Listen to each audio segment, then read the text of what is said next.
Hi, I'm Kate DeMio, Literacy Consultant for Lake Orion Community Schools. Today, I'll give you 10 tips for supporting your reader as they navigate this new and challenging world of chapter books. Let's get started with 10 tips to support your chapter book reader. I want to begin by giving you some tips to think about stamina,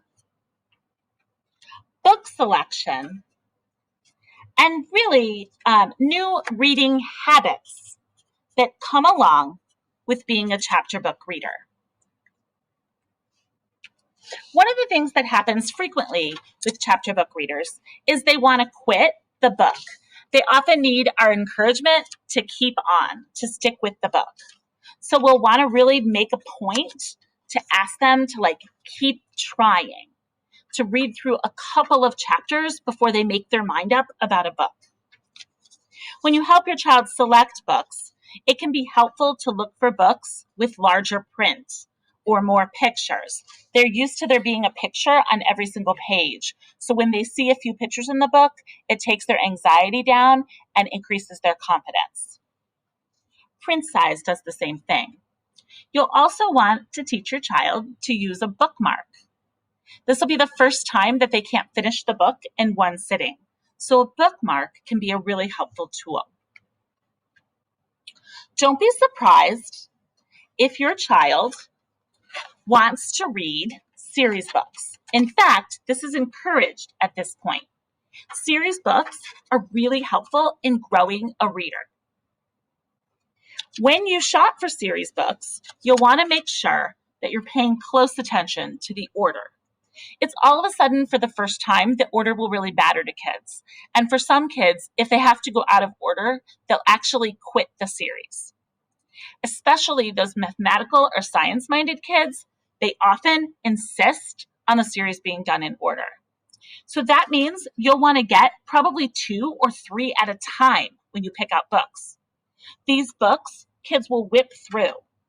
They'll read them in just a few hours. And I think what becomes so important about this is that we don't think of that as the book being too easy. The books are actually designed to be read very quickly. So, you'll want kids reading books that they can read quickly and that they can read accurately. Because what happens at this level is the comprehension becomes so challenging that that's where they need to focus. You don't want the books to be too hard. So be careful. Don't jump immediately to Nancy Drew or to Hardy Boys or to Little House on the Prairie. Spend some time with these fun, younger series first. You're going to want to also be thinking about your child's next series before they finish the one that they're on. This can be really challenging, but when a young reader finds a series that they love, it's very hard to get them into their next series. So a few tips that I have found helpful. See if you can figure out what it is about the book that they love. Is it the topic? Do they like what the book is about? And if so, can you find other books about that same topic? Do they like the format? So do they like mysteries? Do they like graphic novels like this one? What is it about the book that they like? And that can be used to find their next series.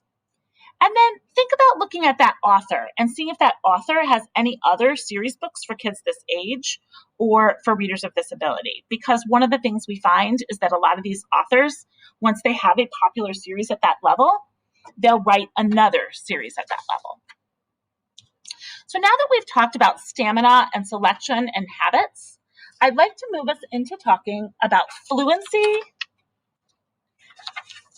and vocabulary as we think about chapter books. So with fluency, what you're going to want to know is that fluency is actually 3 things. It's speed, it's also phrasing or expression, and pacing, right? So it's got phrasing and expressing and speed. So a book, this is Stink by Megan McDonald, and Stink is about 107 pages. It's about written like this. This should take a fluent reader about 2 hours to read. So if you think about it in terms of days, they're probably reading about 30 minutes at school, 30 minutes at home, this should probably take about 2 days. So in terms of speed, that's what you're looking for. You're looking for kids to sound like they would if they were talking, okay? Not slower than that. If your child reads just a little chunk out loud to you and the phrasing seems off, like the period seems off or the sweep at the end of the line feels off, then you'll want to encourage your child to reread that section, right? So you will want to just listen to them read just a little bit, encouraging them to reread wherever that sounds a little bit off. If it continues to be a problem, you might want to try like every other chapter. Okay. This can also be a helpful strategy if the kids are moving through the book too slowly, if you take every other chapter. And then finally, if the phrasing sounds just really off, you might have to read a little bit and then have your child echo read that same part. And that can really help with the fluency. We're also going to talk about vocabulary, about new words that kids might come across. So one of the things we find with readers at this level is when they come across a new vocabulary word, they just pass it right by, right?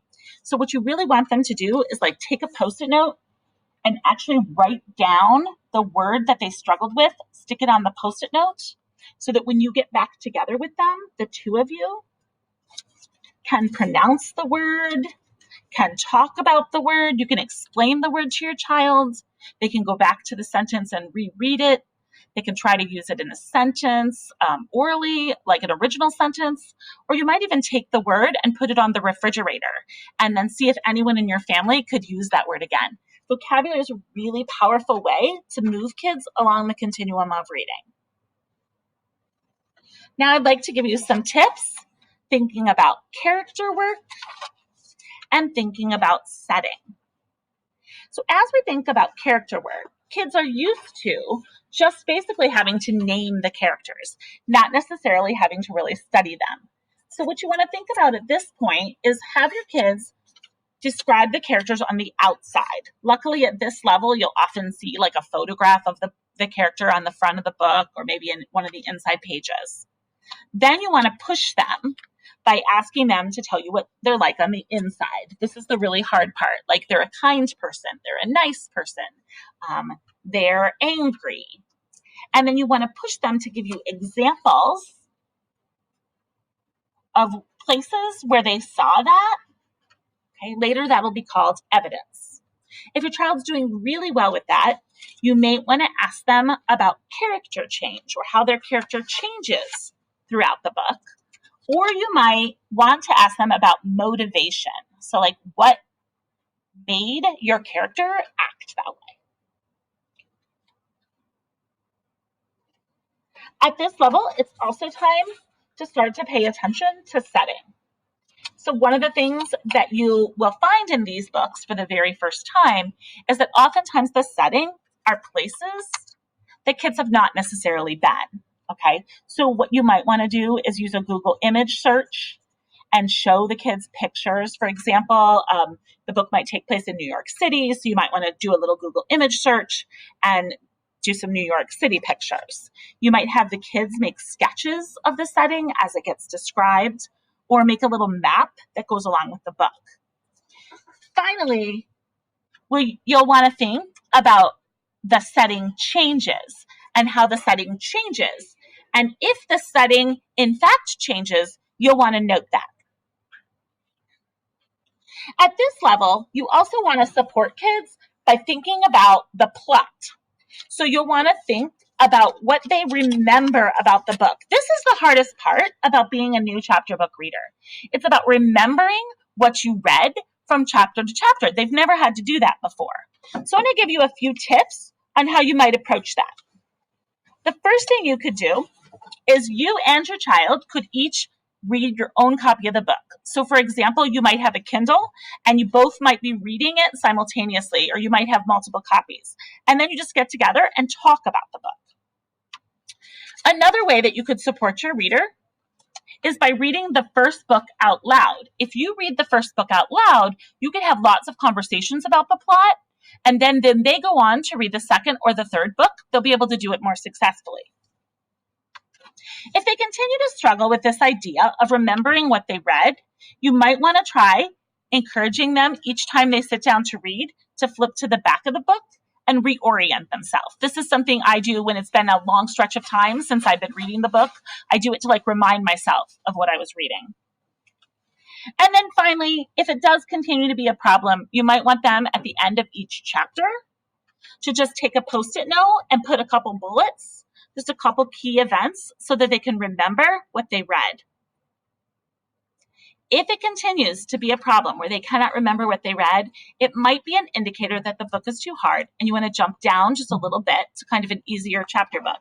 Like you'll see that this one's just a little more challenging than some of the ones I've showed you up to now.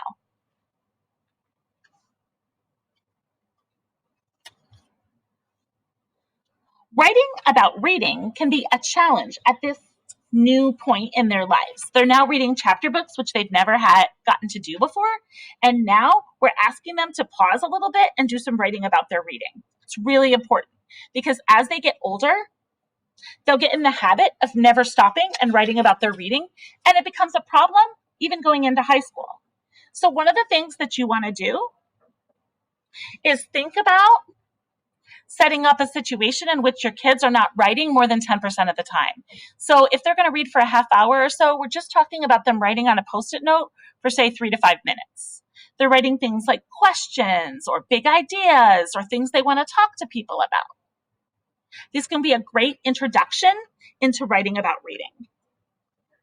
And then finally, I just want to give you a tip about theme. Theme at this level is new. And so it's perfectly acceptable if the kids just think about what's the lesson that the character learned. Or maybe they just want to think about what's the big idea, friendship, growing up, becoming brave. This is a lot of tips to think about as you think about your emerging chapter book reader. Maybe even too many for today. So if as you're working with your reader, you start to think of other questions or you start wondering what else you can be doing to support them, feel free to email me. My email is catherine.demio@lok12.org. I'm happy to answer your questions about your growing reader. Have a great evening. Oh boy, we'll see if this worked. I was trying to record and people kept walking in